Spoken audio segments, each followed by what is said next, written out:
How to fix YouTube Shorts glitch. Hello everyone, I am Bishaka and welcome to our channel. Now let's get right into the tutorial.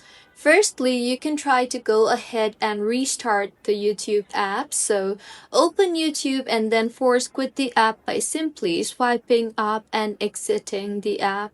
See if that helps in fixing your issue, and if not, then launch the settings application on your device and tap on general and then on iPhone storage.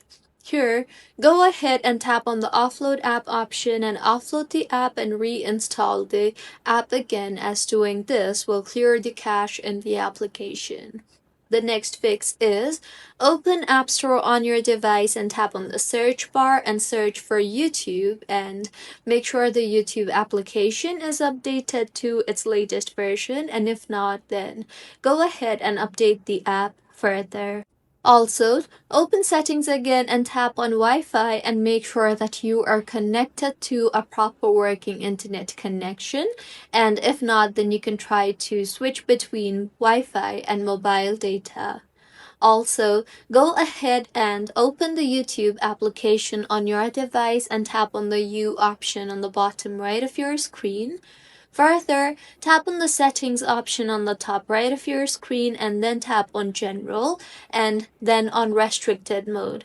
Go ahead and toggle off the toggle button for restricted mode and see if your issue is fixed. If not, then you can try to restart your iPhone, as restarting your iPhone fixes temporary system bugs causing shots to glitch. And if nothing fixes your issue, then you can try to delete the YouTube application from your device completely and then reinstall it, and then go ahead and open YouTube again and then open Shots, as this will reset corrupted files causing the glitch. So, these were a few fixes on how you can fix YouTube Shorts glitch. If you find this tutorial helpful, please like the video and do comment if you have any queries. Also, do subscribe to our channel for more helpful tutorials like this. See you on the next one.